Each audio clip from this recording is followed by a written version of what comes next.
Muy buenas tardes a cada uno de ustedes. Les saludamos desde el Hospital 22 Tarapoto de la Oficina de Telesalud y Capacitación. En esta oportunidad, pues me encuentro presente con el doctor Jorge Ríos Barrera. Él ha tenido el gusto de estar con nosotros y poder compartir sus conocimientos sobre las bases morfofisiológicas del dolor. Él es médico anestesiólogo de nuestro hospital. Ante todo, me gustaría también establecer algunas pautas básicas para asegurarnos de que tengamos una experiencia positiva en esta reunión. Por favor, asegúrense de mantener sus micrófonos en silencio cuando no estén hablando y siéntanse pues libres de utilizar el chat de la plataforma Zoom para hacer las preguntas o comentarios que sean necesarios, que ustedes pueden solicitarlo y que estas van a ser absueltas al final de la exposición. Bien, un gusto, doctor Jorge Ríos. Gracias por estar con nosotros, por compartir sus conocimientos y le damos la cordial bienvenida y pase para su exposición. Buenas tardes. En primer lugar, es una satisfacción del Departamento de Anestesiología y Centro Quirúrgico empezar con una serie de charlas, espero que no sea la primera ni la última, ya que es un sueño del servicio formar una unidad de dolor y creo que la base de ese futuro servicio del dolor va a ser justamente esta exposición, que es el puntapié inicial, ¿no? Entonces nos hemos reunido varios colegas y hemos considerado que es pertinente revisar es un tema de revisión, ¿no? Está en muchos textos y bien, vamos a empezar, ¿no? Sabemos ya por la IAS, que es el grupo que agrupa, ¿no?, a personas que tratan temas del dolor, ¿no?, que el dolor es una experiencia compleja y multidimensional, ¿no? La IAPS lo define, pues, ¿no?, como aquella experiencia sensorial o emocional desagradable. Es decir, ninguna persona que tiene dolor pues está contento, está feliz, ¿no? Que se asocia a una lesión tisular presente o potencial, o que se describe en términos de dicha lesión. Es decir, mientras antes, para hablar de dolor, se tenía que describir una lesión de un tejido, hoy en día no es necesario la presencia de una lesión tisular para que se tenga una experiencia dolorosa. Ejemplo, tenemos la fibromialgia, donde no existe, ¿no?, lesión tisular, sin embargo, la paciente tiene una experiencia dolorosa crónica, ¿no? Entonces, la experiencia dolorosa, pues, viene a ser la suma de varios aspectos o dimensiones, ¿no?, y que van a influir sobre la conducta del paciente. Incluso ya no se habla de experiencia dolorosa, sino se habla de conducta dolorosa. Lo que yo defino, por ejemplo, que existe, acá vemos dos dimensiones. Uno es el objetivo, donde el paciente realmente siente, ¿no?, el dolor, y aparte hay una parte subjetiva, emocional, psicológica, cognitiva, ¿no? Y durante los últimos tiempos ya se habla incluso de una respuesta motora que va a estar incluido dentro de la definición de dolor, ¿no? Yo diría que la experiencia dolorosa viene a ser como una ecuación o una suma algebraica de varios aspectos que van a incluir células nerviosas, redes neuronales, neurotransmisores, neuromodulación y, por último, una respuesta motora. Hace poco, el investigador Melzack ya habla de una neuromatrix del dolor y justamente, como vamos a ver posteriormente, viene a ser los circuitos que van a explicar todas estas dimensiones que tiene el dolor, ¿no? No solamente es lo sensorial, hay muchos aspectos que se incluyen dentro de la experiencia dolorosa.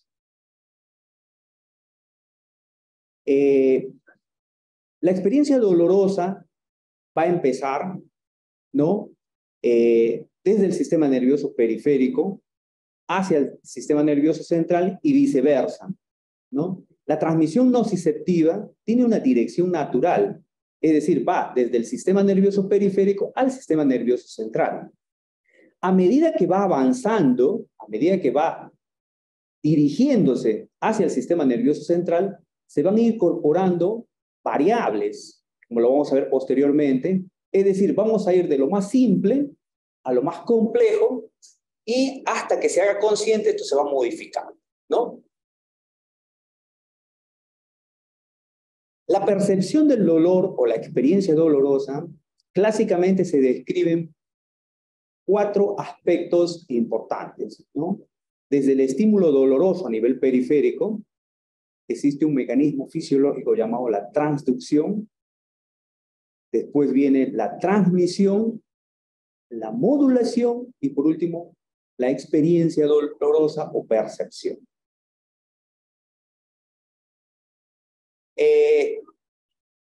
Hay varios tipos de neuronas que van a estar presentes en el sistema nervioso periférico, pero básicamente lo que nos interesa a nosotros es la neurona unipolar, ¿no? Que va a estar presente, por un lado, las dendritas en los tejidos y el axón va a hacer conexión con la segunda neurona sensitiva a nivel del asta dorsal de la médula, ¿no?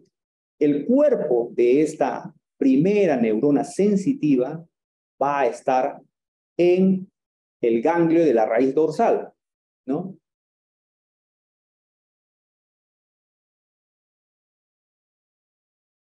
¿Cómo vamos a clasificar a estas neuronas sensitivas? Hay muchas formas de clasificarlas, pero la más práctica es clasificarlas de acuerdo al tamaño, si tiene o no mielina y la velocidad de conducción. Vamos a tener, por ejemplo, las fibras A, que son fibras de mayor calibre y con una velocidad alta. Están mielinizadas, ¿no? Ahí tenemos la A alfa, la A beta, la A gamma y la A delta. De todas ellas, de las fibras A, la que va a conducir el dolor va a ser la fibra A delta. Después vamos a tener las fibras B, que van a ser de menor calibre, y van a tener una velocidad intermedia. Y por último, vamos a tener las fibras C, que van a tener un diámetro menor de todas, y son las de menor velocidad. 2 tipos de estas fibras sensitivas van a conducir el dolor, las A delta y la fibra C. En el extremo periférico de estas fibras, vamos a tener receptores del dolor. Los receptores del dolor son aquellas estructuras del nervio, ¿no? De la fibra nerviosa que va a captar el dolor. Estos receptores se van a clasificar en varios aspectos, ¿no? Vamos a tener, según su localización, por ejemplo, vamos a tener nociceptores cutáneos, vamos a tener también a nivel músculo-articular y visceral. Y también según el estímulo podemos captar estos receptores. Hay receptores que van a captar estímulos mecánicos, estímulos térmicos, químicos. Los receptores que van a captar el dolor son receptores de alto umbral. ¿Qué significa alto umbral? Que para que se estimule necesitan un estímulo grande, un estímulo mayor. Hay receptores también que son polimodales y hay receptores silentes que se van a activar de acuerdo a las circunstancias del estímulo. Si ustedes ven en el extremo de la derecha, en la imagen, que es el extremo que toma contacto con los tejidos, vamos a ver que hay receptores, una gran cantidad de receptores. Solamente estamos hablando a nivel periférico, ¿no? Hay receptores ionotrópicos, hay receptores para histamina, para prostaglandinas, cuando sea el proceso inflamatorio, ¿no? Hay receptores opioides, hay receptores para GABA, y es un número muy grande de receptores.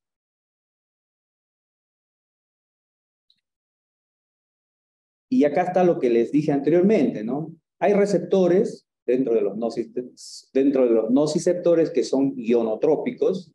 Por ejemplo, tenemos canales para el calcio, para el sodio, inclusive para el potasio. Y esto explicaría por qué algunos anticonvulsivantes, por ejemplo, que bloquean los canales de calcio, los canales de sodio, son analgésicos, ¿no? Carbamazepina, por ejemplo, un ejemplo de ellos, tendrían relación con su efecto porque bloquean a estos canales, ¿no? También tenemos otros tipos de receptores, que son los receptores metabotrópicos, que bajo un estímulo desencadenan una serie de respuestas a nivel intracelular, ¿no? Sí. Entonces, ¿qué es la transducción? La transducción viene a ser el primer hecho de la nocicepción. Es donde el estímulo nocivo, que ya hemos visto que es térmico, químico y mecánico, se convierte en una actividad eléctrica, ¿no? Es la interacción entre el receptor y el estímulo. Cuando se produce esta interacción, de acuerdo al estímulo, se pueden producir varios hechos. Por ejemplo, podemos tener un pinchazo de una aguja, ¿no? En la cual no hay mucho compromiso del tejido, simplemente se desencadena la transducción, o puede que el estímulo sea tan intenso que puede producir daño y se genera un cuadro inflamatorio, o puede también destruir el nervio. Y entonces son varios aspectos o varias situaciones, y eso también generará lo que se conoce como, bueno, en otra oportunidad podemos hablar de dolor agudo y dolor crónico, ¿no? Y dolor somático y dolor neuropático. Y esto viene a ser un poco el resumen, ¿no?, de lo que estaba hablando en esta primera parte, ¿no? Entonces vamos a tener varios tipos de fibras, ¿no?, que van a captar estímulos sensoriales. Los que traducen el dolor básicamente vienen a ser las fibras A delta y las fibras C. Se genera el primer hecho biológico, que es la transducción. Y como les decía hace un momento, la transducción se da por el estímulo de receptores, canales de sodio, canales de calcio principalmente, que son los que posteriormente harán la despolarización de la membrana y la conducción del estímulo, ¿no? Y aquí vemos la segunda fase de la nocicepción. Una vez que se produce, ¿no?, la transducción, viene la conducción. La conducción es la despolarización de la fibra nerviosa hasta el asta posterior de la médula espinal. Para recordar nuevamente que son dos las fibras que conducen el dolor, las fibras A delta, que son de velocidad rápida, ¿no?, responden a estímulos mecánicos, térmicos, y normalmente es la sensación que tenemos cuando se produce el dolor agudo. También tenemos las fibras C, que son de diámetro reducido y velocidad lenta, y básicamente son receptores polimodales, y son los que van a traducir el dolor crónico, ¿no? Un poco como para darle un poco de practicidad a todo esto, muchos de los tratamientos que se usan en terapia del dolor a este nivel van a ser, por ejemplo, los anestésicos locales, ¿no?, los antiinflamatorios, cuando hay un cuadro inflamatorio, ¿no? Tenemos la capsaicina, hay algunos médicos que utilizan calor, el frío, el TENS, por ejemplo, también actúa a este nivel, ¿no?, estimulación eléctrica a nivel de la piel, la acupuntura y la radiofrecuencia. Por ejemplo, en la imagen de la derecha vemos cómo la acupuntura, a través de, en este caso, una electroacupuntura, vemos cómo se estimulan fibras, ¿no?, que van a ir hacia el asta posterior de la médula espinal y van a desencadenar hechos como, por ejemplo, la liberación de opioides, ¿no?, y a su vez también vía directa o vía otras fibras van a estimular áreas a nivel del puente y del mesencéfalo para desencadenar una respuesta analgésica descendente, que lo vamos a explicar posteriormente. Pero, como vuelvo a repetir, acá están la mayoría de las técnicas terapéuticas que tenemos que actúan a este nivel.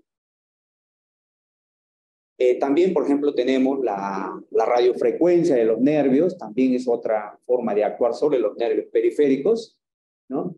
En esta se introducen, por ejemplo, en el dolor facetario, que es uno de los dolores más frecuentes de columna, en la cual nosotros introducimos una aguja y localizamos la aguja a nivel del nervio medial de la raíz dorsal y la producimos por medio de estímulo térmico, es decir, vamos a quemar al nervio hasta que se produzca la ablación del nervio, ¿no? Todos estas formas terapéuticas son tratamientos sintomáticos, no son curativos, porque la verdadera causa no la están tratando acá. Si queremos curar el dolor, normalmente los dolores agudos son los que se curan, ¿no? Los dolores crónicos no se curan, los dolores crónicos solamente se tratan. Una vez que el estímulo ha llegado, es conducido por estas fibras, van a converger en el asta posterior de la médula espinal. En el asta posterior de la médula espinal vamos a tener neuronas que van a hacer sinapsis con estas fibras, ¿no? Y que se van a organizar, ¿no? En ordenadamente, ¿no? Esto se conoce como láminas de Rezze. Van a tener una arquitectura muy ordenada, que esto se va a desorganizar, por ejemplo, cuando hay una sensibilización espinal o central, ¿no? En el dolor crónico, esta disposición anatómica se pierde y tenemos la sensibilización que viene a ser, y aparecen pues fenómenos como la alodinia y la hiperalgesia, ¿no? Entonces podemos decir que el asta posterior de la médula es un lugar de la nocicepción muy importante, porque ahí hacen su primera sinapsis las fibras con las segundas neuronas sensitivas, ¿no? También para recordarles que a este nivel el principal neurotransmisor es el glutamato. En estos momentos se está trabajando bastante sobre esta unión de la fibra nociceptiva con la segunda neurona sensitiva.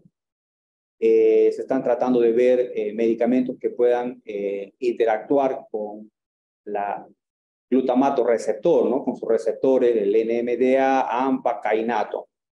Nosotros sabemos que la ketamina, por ejemplo, es un anestésico endovenoso disociativo, actúa sobre el receptor de glutamato, ¿no? Y por eso es que muchos tratan a la fibromialgia con, por ejemplo, bolos subanestésicos de ketamina, ¿no? Y hay estudios que demuestran la efectividad de esta terapia. ¿Qué sigue?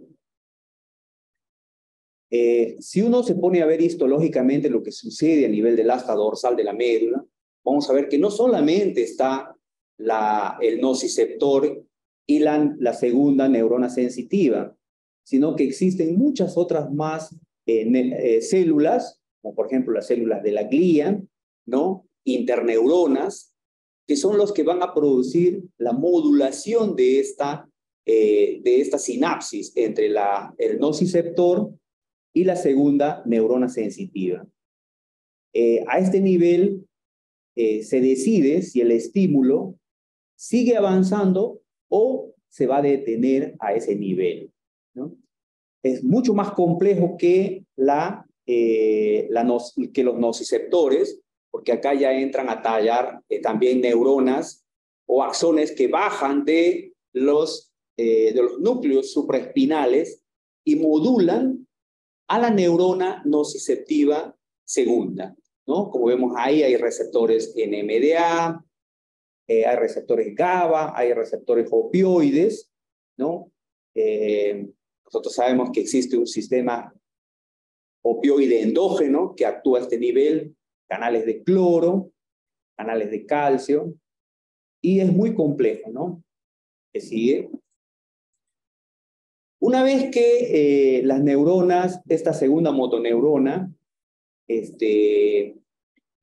recibe el estímulo, obviamente, bueno, acá antes de pasar a eso, vamos a ver que cuando un haz llega hacia el asta posterior de la médula, no sigue un patrón transversal, sino que esta fibra lo que hace es, a su vez, ascender y hacer conexiones con 2 o 3 segmentos hacia arriba o 2 o 3 segmentos hacia abajo, ¿no? Y esto es muy importante porque a la hora del tratamiento, por ejemplo, cuando se hacen cirugías, lo que tiene que hacer el neurocirujano, por ejemplo, si quiere hacer una ablación de un cordón, tiene que hacerlo más arriba del nivel doloroso por las conexiones que tiene estas fibras, ¿no? Y estos se dan a nivel del haz del Lissauer, a nivel del tracto posterolateral.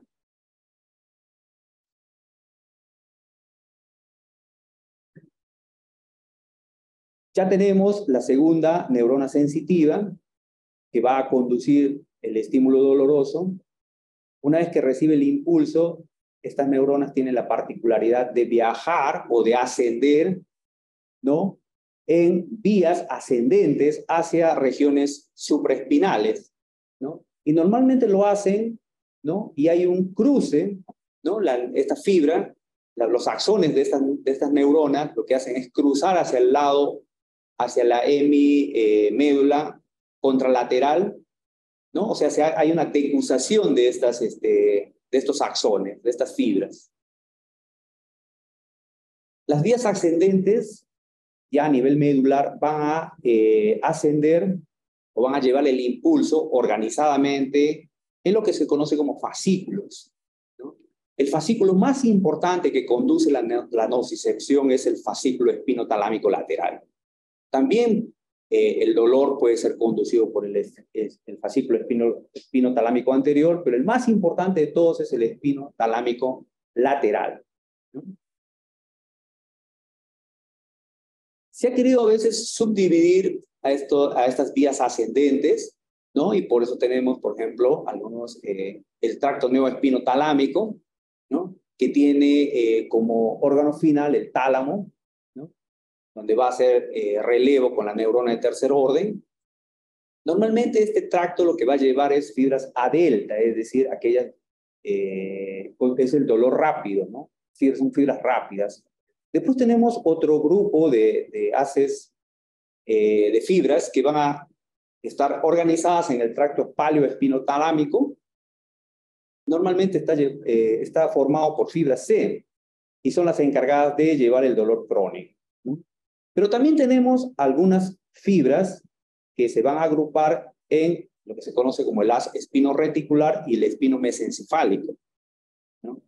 Donde van a conectarse con el puente cerebral y con el mesencéfalo.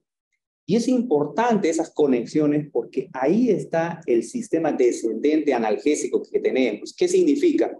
Que ahí están todos los núcleos que van a responder a este estímulo, como veremos posteriormente, la sustancia gris periacueductal, etcétera, etcétera.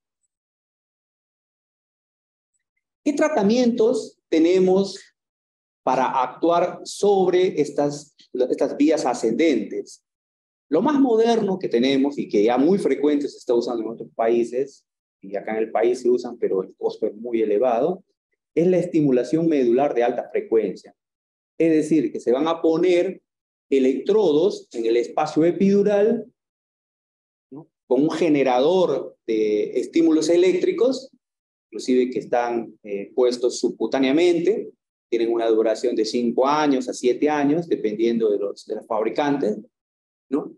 Y estos generadores de corriente eléctrica ya están programados y, por ejemplo, tenemos muy buenos resultados, por ejemplo, en dolor del miembro fantasma, hernias del núcleo pulposo bajo, o también esto también se puede poner a nivel dorsal o cervical, ¿no? El síndrome doloroso regional complejo y todo lo que tenga que ver con dolores neuropáticos puede estar, estos tratamientos son efectivos. La desventaja de estos tratamientos es que pues se colocan de una forma cruenta, ¿no? Es decir, no es un estímulo externo, y tienen que recambiarse a los 5 años, ¿no? Y también algunas complicaciones de la colocación de estos dispositivos podrían traer algunas consecuencias, pero son mínimos y que dan muy buenos resultados.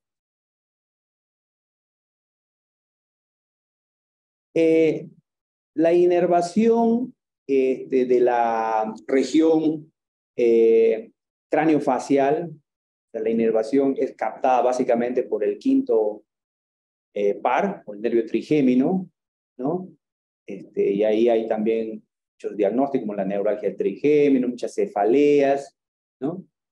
Van a conducir el estímulo nociceptivo hacia el tronco cerebral y de ahí hacia el tálamo, ¿no?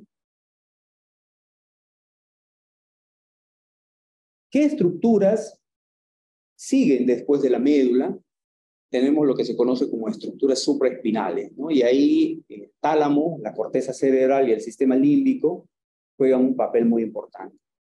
Como vemos en esta imagen, ya acá la cosa se complica un poco más, porque el viaje, entre comillas, que hacemos de la nocicepción va a pasar por muchas estructuras que están en el sistema nervioso central, básicamente en el cerebro, ¿no? En áreas corticales y subcorticales, y vemos que esto, ya hace mucho tiempo, Melzan en el año 99 denominó lo que es la matriz del dolor, ¿no? Donde se involucran un montón de estructuras y le van a dar, pues, el carácter no sensorial, ¿no? Del dolor, el aspecto psicológico, ¿no? El aspecto cognitivo, ¿no? Emocional que va a tener el dolor. Son muchas áreas las que están involucradas, pero la más importante de todas ellas son el tálamo.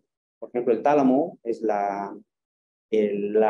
digamos, la estación que va a recibir muchas vías nociceptivas, tiene 120 núcleos, pero los más importantes son el ventromedial posterior, el ventromedio posterior y lateral, ¿no? Después tenemos la corteza cerebral, ¿no? Nosotros sabemos. Y el sistema límbico. Durante los últimos tiempos se le está dando mucha importancia a la corteza prefrontal. Como vemos posteriormente ya hay tratamientos para también esta matrix del dolor. ¿Sigue? Bueno, ahí para repasar el tálamo, es un órgano muy complejo, ¿no? Y 2 núcleos son los que van a recepcionar el dolor. Y la corteza sensorial, ¿no? Que viene a ser digamos, la vía final de la estación de la nocicepción. Ahí es donde el dolor se hace consciente, ¿no? Con todos los ingredientes psicoafectivos que hemos visto. El sistema límbico, ¿no? Que hemos visto dentro, es componente de esto de la matriz del dolor, el que le va a dar justo el comportamiento emocional, ¿no? Del dolor. Bien, no solamente es, como dije en un inicio, no solamente hay una nocicepción ascendente, ¿no?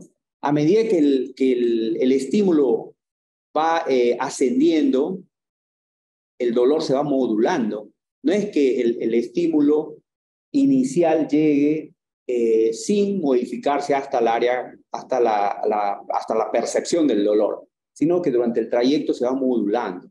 Y vamos a tener una modulación a nivel periférica, a nivel central, ¿no? Y uno de los grandes aportes que hizo la medicina es comprender que a nivel, por ejemplo, medular, a nivel de la sustancia gris, ahí en el asta posterior de la médula, específicamente en la sustancia gelatinosa, existen unas células, unas interneuronas, que son llamadas las células de Golgi, que al ser estimuladas podrían detener el impulso de la fibra C, por ejemplo, ¿no?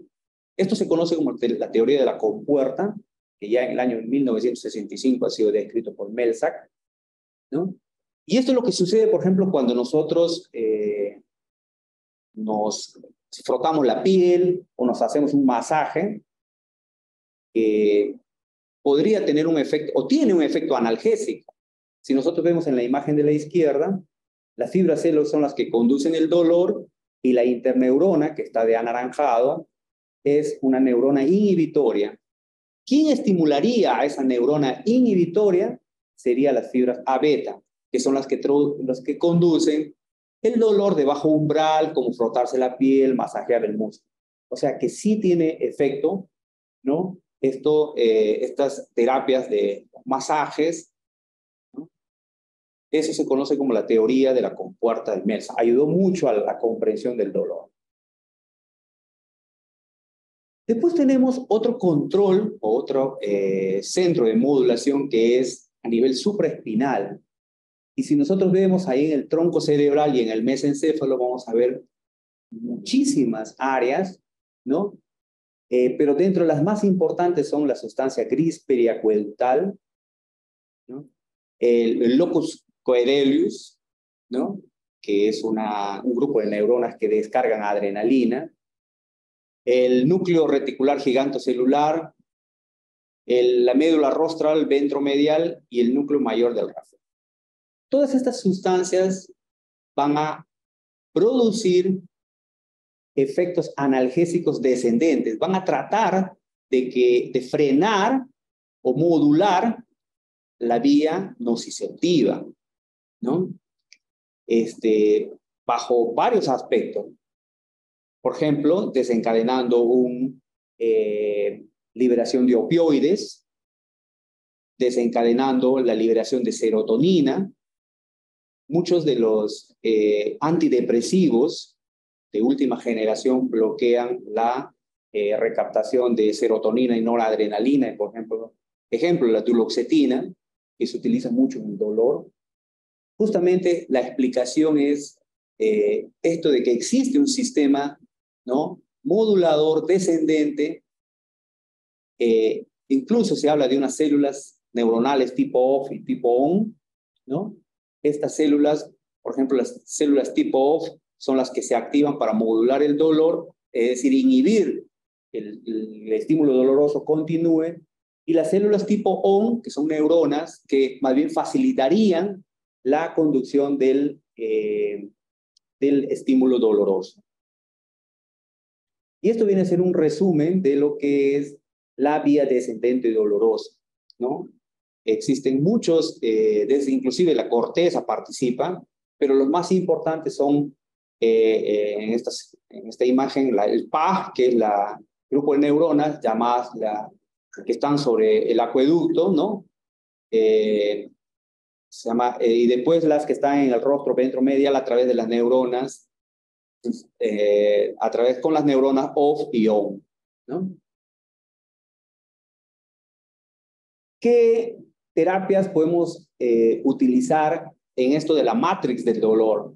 Ya se están usando, por ejemplo, en Parkinson se está usando mucho, la estimulación cerebral profunda, ¿no? Es decir, poner catéteres en determinadas áreas del cerebro y a través de estímulos eléctricos modular a estas áreas. Y uno de los que está también teniendo muy en boga es la estimulación magnética transcraneal, es decir, nosotros sabemos que los imanes producen despolarización y este tiene la ventaja de no ser cruenta, es decir, se colocan por encima, como vemos en la imagen de la derecha, ¿no? Una estimulación magnética, no hay nada que operar, no hay nada que colocar, y también están en estudios, todavía no se publican series en cuanto a la efectividad de estas, pero han dado muy buena respuesta, por ejemplo, en el Parkinson. Ahí vemos, por ejemplo, cómo se ha colocado, ¿no? Con respecto a la corteza motora, durante los últimos tiempos se ha visto que la corteza motora, que uno podría pensar que solamente sirve para la movilidad, también participa en la analgesia, inclusive mucho más potente que la corteza somatosensorial, ¿no? Ya los japoneses han iniciado esto y, como vemos en la imagen, han colocado ahí un catéter en la corteza motora, ¿no? Frontal, obviamente, y se ha visto que da mejores resultados que colocarla en las vías sensitivas. Bueno, y acá un resumen de todo lo que he tratado de explicar, ¿no? Básicamente la nocicepción pues consta de una vía ascendente y la neuromodulación de una vía descendente. Y ahí vemos cómo desde el inicio, ¿no? Vemos la lesión del tejido, cómo los nociceptores van a captar, cómo se va a transmitir el dolor a través de una neurona de tipo, la primera neurona sensorial hasta el asta posterior de la médula. Después hace conexión con la segunda neurona sensitiva, la decusación, y asciende hasta niveles supraespinales que van a incluir el tronco cerebral, el mesencéfalo, el tálamo, hasta la corteza cerebral, para que el dolor se haga consciente o se tenga la experiencia dolorosa. Y a su vez existen las vías descendentes que van a iniciarse principalmente, ¿no? En la sustancia gris periacueductal, el núcleo magno del Raphe, las neuronas tipo ON, tipo OFF, y modulan toda esta vía ascendente. La sumatoria de estas dos vías, tanto la descendente como la ascendente, harán pues que el dolor sea percibido o no sea percibido, o la experiencia dolorosa o la conducta dolorosa, que hoy día se está hablando ya mucho, sea pues menor o de mayor intensidad, ¿no? Bueno, eso era toda la revisión de este tema, que es bastante apasionante, y más bien estamos gustosos en responder algunas preguntas. Bien, doctor, excelente ponencia, bastante contenido, de verdad, hay muchas, quizás podría haber algunas preguntas. Si tuvieran alguna pregunta por hacerlo, pueden hacerlo a través del chat o también, en todo caso, activando la reacción de manito para poder activarle los micrófonos.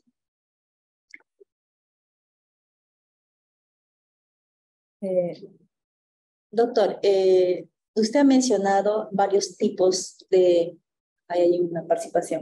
Usted ha mencionado varios tipos del dolor en todo caso, ¿no? De acuerdo a su localización. Entre ellos ha mencionado los nociceptores viscerales.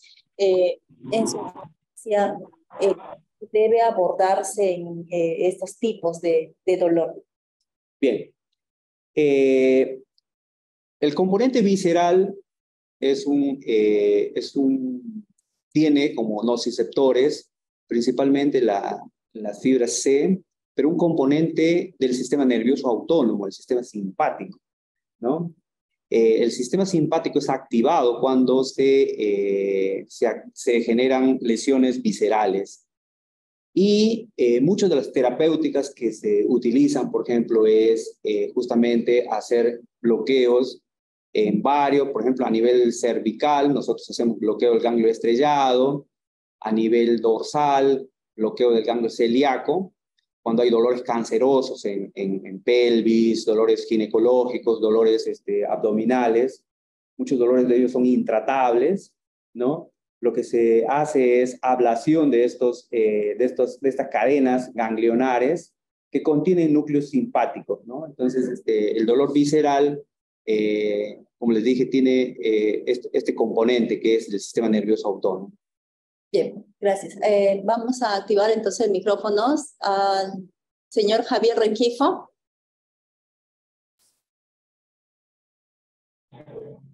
Bien. Buenas tardes. Muy buenas tardes. Escuchamos.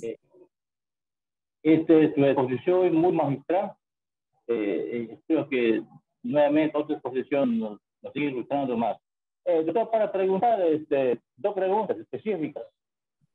¿Cuál es la vía talámica que solo produce el dolor o solo la fibra alta, como dice usted, ¿no? Y la segunda pregunta, no he explicado, no he hecho ningún concepto sobre el dolor neuropático. ¿Cómo podría definir eso, doctor? Gracias. Bien, por eso hablé de que esto solamente es la anatomía y la fisiología del dolor, ¿no? En una segunda oportunidad no habría ningún problema, pero el dolor neuropático es el dolor más difícil de tratar. Se origina porque hay una destrucción del nervio, ¿no? Ya el agente lesivo que destruyó el nervio no está presente. Sin embargo, el dolor continúa. Todo lo que he explicado en el dolor neuropático se genera una desorganización de este sistema que acabo de explicar, tanto a nivel periférico como a nivel medular. Existe una desorganización, por ejemplo, las fibras aumentan el número de receptores, se hacen más sensibles. Por eso es que existe, bueno, clínicamente la alodinia o la hiperalgesia. ¿Qué significa la alodinia? Cuando un estímulo, como por ejemplo el roce de algo suave sobre la piel, genera un dolor, porque estas fibras ya se han sensibilizado y creen que el estímulo que viene es un estímulo doloroso y se traduce como una experiencia dolorosa. Es de los tratamientos más difíciles y justamente una de las terapias que se usan son estas terapias que acabo de mencionar, como la estimulación medular, ¿no? Colocar electrodos que generan corriente eléctrica en las neuronas y tratan de inhibir el paso de este. Con respecto al dolor, al tálamo, te mencionó, el tálamo es un centro de relevo. ¿Qué significa? Habíamos hablado de la primera neurona sensitiva que va del tejido periférico hasta la médula. Ahí aparece otra neurona, que es la neurona número 2, que va a viajar ¿no? Hacia el cruce a nivel de la médula, de un lado a otro, a nivel de hemimédula, y de ahí asciende por los tractos hasta el tálamo. En el tálamo está la tercera neurona.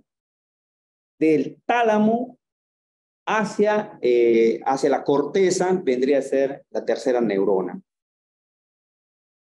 No sé si esa es la pregunta. El tálamo viene a ser una estación de relevo de la nocicepción, ¿no?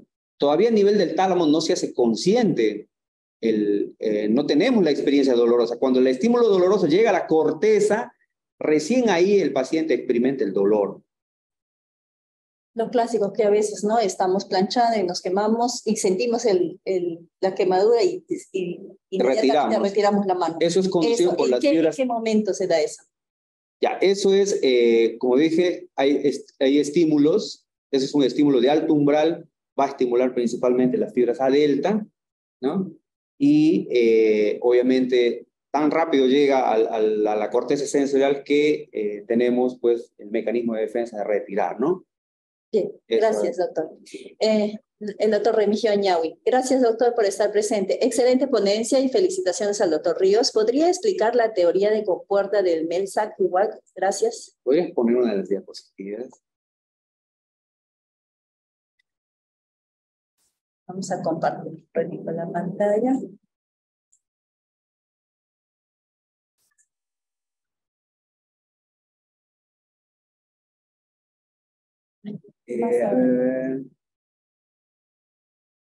No. Baja. No, baja. Baja. Sigue. Me parece que está un poco más arriba, doctor. Es un... no, baja.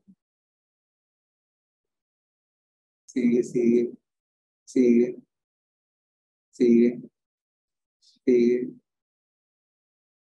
¿No lo habló? Sigue. Ah,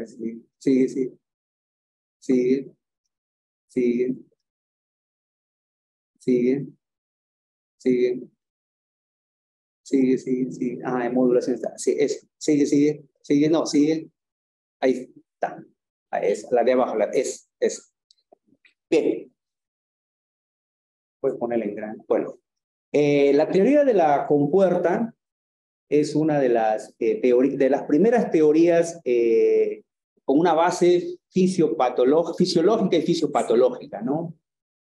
Como lo dije, fue desarrollado por Melzack y Boll en el año 65 y la describen como o sea, el dolor, las fibras A, en este caso vemos las fibras AC, cuando el dolor se produce, no es que no tiene un sistema de modulación a nivel medular, porque esto se explica a nivel medular, no es que no tenga un sistema de modulación.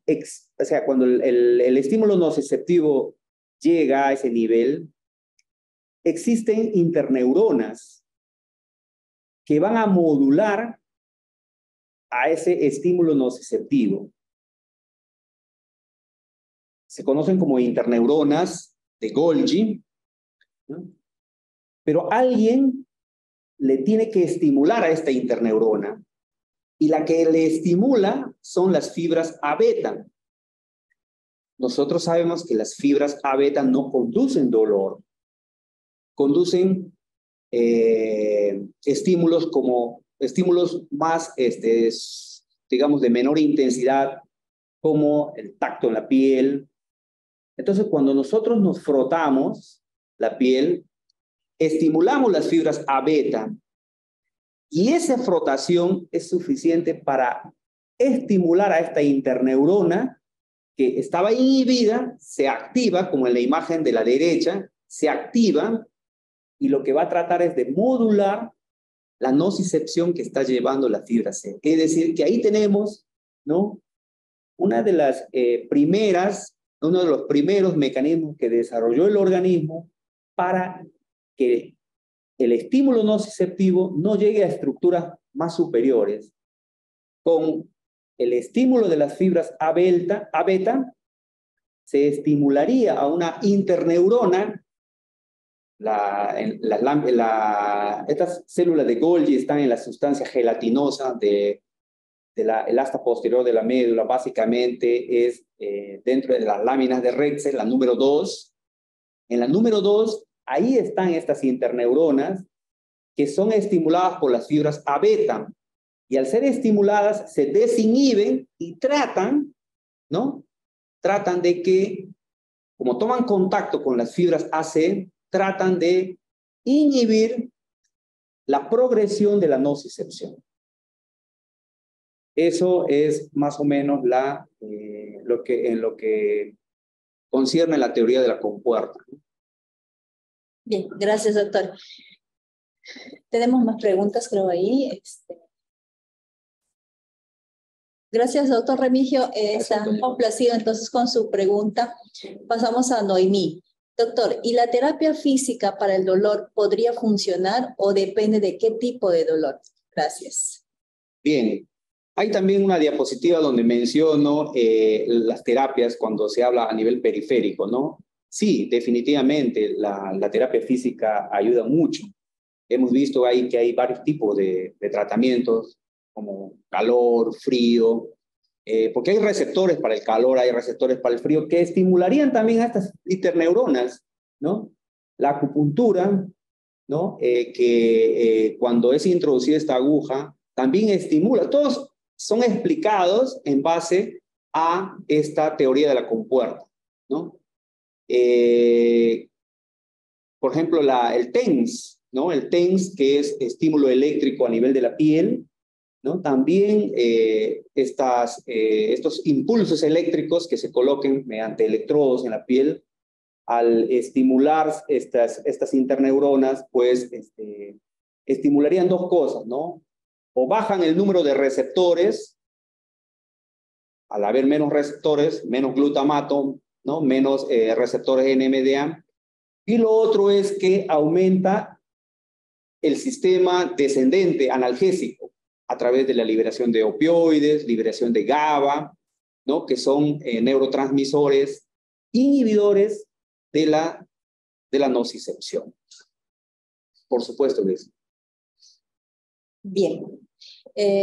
Señor Máximo Cudeña Rengifo, doctor, ¿cuál es el mejor tratamiento para el manejo del dolor en herpes zóster en ancianos? Una pregunta que es muy difícil de responder El dolor del herpes es uno de los más rebeldes, ¿no? De lo que he podido, bueno, la terapia habitual es pues obviamente los anticonvulsivantes, ¿no? Nos referimos a carbamazepina, pregabalina, porque como vemos es un dolor de tipo neuropático, que es el más difícil. Lo que hacemos es bloquear la conducción a través de los receptores de iones de calcio, de sodio, y también actúa a nivel del potasio. Esto tiene una explicación un poquito más compleja, pero al salir el potasio hiperpolariza la membrana de la neurona y no se despolariza, ¿no? Sin embargo, muchas de estas terapias en algunos va bien, pero en algunos no va muy bien. Los mejores tratamientos para dolores neuropáticos es implantar un electrodo a nivel medular, ¿no? Esto es lo que se hace como estimulación medular a través de una pila. Ellos se colocan un generador de corriente eléctrica, porque con este dispositivo lo que hacemos es bloquear la entrada de los estímulos nociceptivos del nervio dañado hacia la médula o modularla, ¿no? Para que no lleguen a hacerse conscientes. Como le dije, el tratamiento del dolor del herpes es de muy difícil resolución. No andan los bloqueos nerviosos, y en todo caso, todos son tratamientos no curativos, sino solamente nos enfocamos. Por eso es importante esta charla, porque nos enfocamos. Si nosotros no conocemos esta vía ascendente y la vía descendente, no podemos o bloquear la vía ascendente o estimular la vía descendente del dolor. Pero el mejor tratamiento, si queremos catalogarlo así como la pregunta me hacen, el mejor tratamiento es instalar un electrodo a nivel medular, básicamente a nivel del espacio epidural, y en eso sí los anestesiólogos tenemos digamos, la experiencia de colocar, ¿no? Ya en otros países, y me imagino que en la ciudad de Lima, en las grandes ciudades ya colocan estos electrodos, ¿no? Y a través de un generador, como le dije, y a través de la estimulación eléctrica, bloqueamos ese impulso nociceptivo, y los resultados son excelentes, ¿no? Bien, doctor, muchas gracias por la respuesta. Bien, doctor, ¿cuáles serían las ideas principales con las cuales tendríamos que cerrar su exposición? Que de hecho bastante conceptos ha habido, bastante... La última diapositiva. Hay bastante términos que conocer y refrescarnos también. Y bueno, antes de que nos dé su respuesta, vamos a responder a alguna pregunta que nos hizo la señorita Ketty Jaramillo. Buenas tardes, doctor. Las infiltraciones para el dolor, ¿qué consecuencia tiene más adelante en el paciente? Las infiltraciones también son tratamientos sintomáticos, no son tratamientos curativos. Las infiltraciones hechas con los criterios adecuados, con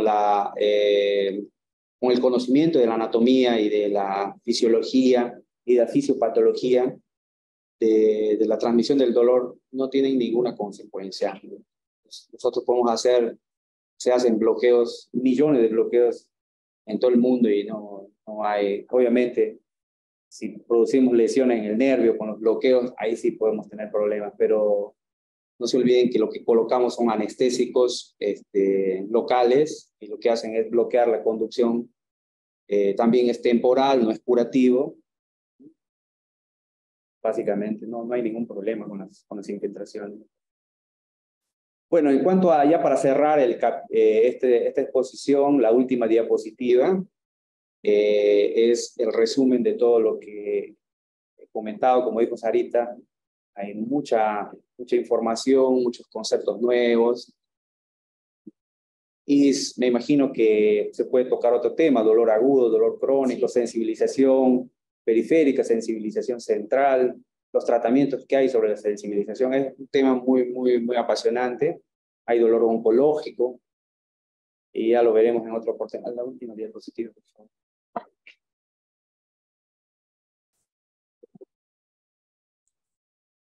La última.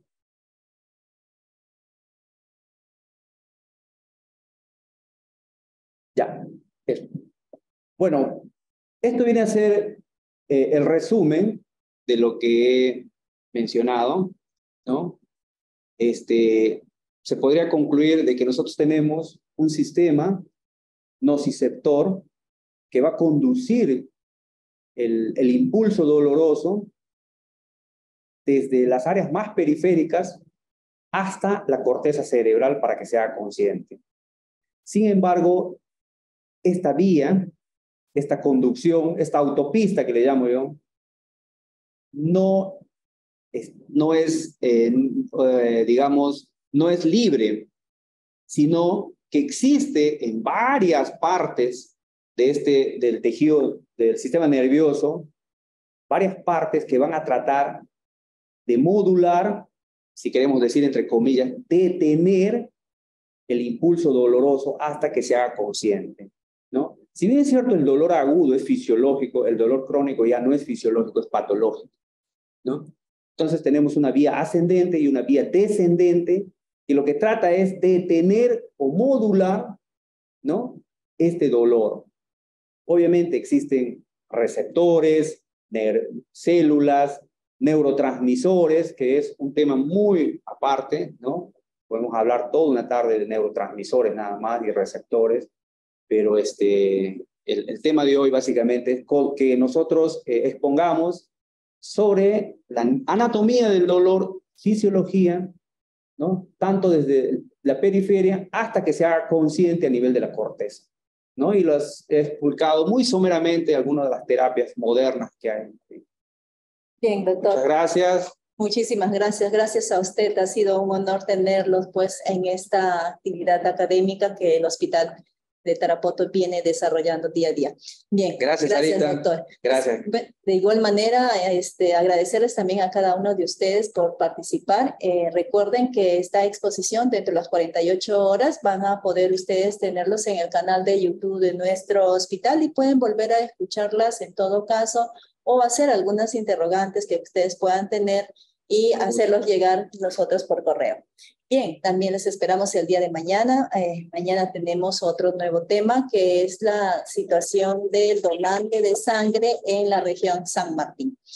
Y probablemente también estamos preparando un tema por el Día del Niño, en conmemorarse al Día del Niño, el segundo domingo del mes de abril. Bien, muchísimas gracias a cada uno de ustedes y nos estamos encontrando el día de mañana. Muy buenas tardes. Gobierno Regional de San Martín. Somos tu gente.